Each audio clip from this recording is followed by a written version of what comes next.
यह गाजर महोत्सव की सुबह थी और गांव उत्साह से भरपूर था। हवा में हंसी, बातचीत और ताज़े गाजरों की खुशबू घुली हुई थी। खरगोश अपनी बड़ी दावत की तैयारियों में व्यस्त थे। दुकानें लग रही थीं और ताज़े गाजरों से सजे रास्ते गांव को एक उत्सव में नारंगी चमक दे रहे थे। लेकिन कुछ सही नहीं थे। कुछ ऐसा था जो ठीक नहीं लग रहा था। जैसे ही सूरज उगने लगा, गांव के सबसे बुद्धिमान खरगोश ओल्ड हॉपर गाजर के बाग की ओर बहे, वह जगह जहां महोत्सव के मुख्य पुरस्कार गाजर उगते थे। यह बाग वही था जहां सबसे बेहतरीन और जीवंत गाजर उगती थीं, वही गाजर जो महोत्सव का मुख्य पुरस्कार जीतने वाली थीं। लेकिन जब ओल्ड हॉपर वहां पहुंचे, उनका दिल बैठ गए। जो दृश्य उनके सामने था वह भयावह था। गाजर की जमीन में से सबसे मोटी, सुंदर गाजरें गायब थीं। सबसे अच्छी गाजरें, जो पुरस्कार जीतने वाली थी, वह सब चोरी हो चुकी थी।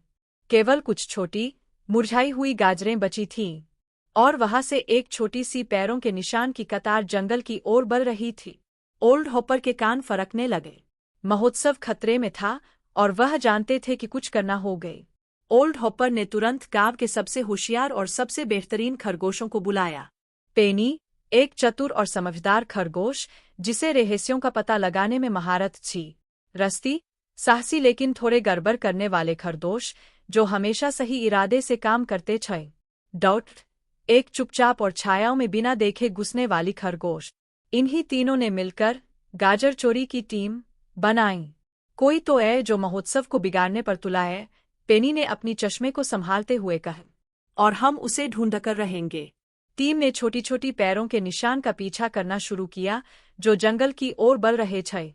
रास्ता घुमावदार था और हवा ठंडी हो रही थी। जैसे जैसे वे आगे बढ़े, उनका विश्वास बढ़ने लगा कि वे चोर तक पहुंचने वाले थे। जल्द ही वे एक अजीब सी चीज पर खहरे, एक छोटी सी अबैंडन बिल जो ऊंचे फर्नों के बीच छिपी हुई थी। भीतर से उन्हें हल्की सी हंसी सुनाई दी।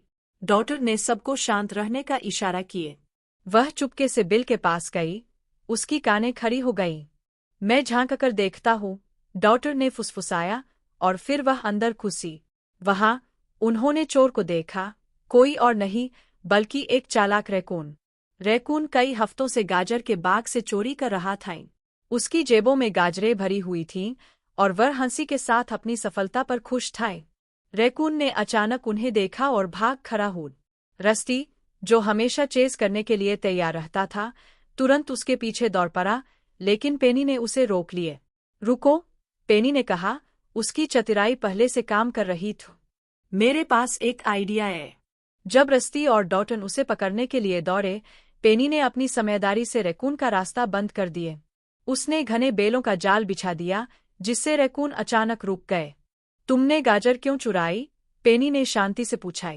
रैकून, जो हांफ रहा था, आखिरकार हार मानते हुए बोला, मैं प्रतियोगिता जीतना चाहता था। उसने पश्चाताप भरे स्वर में कहा, मैंने सोचा अगर मैं सबसे अच्छी गाजरें चुरा लूं तो मैं पुरस्कार जीत सकता हूँ। पेनी ने एक आंख घुमाते हुए मुस्कराए।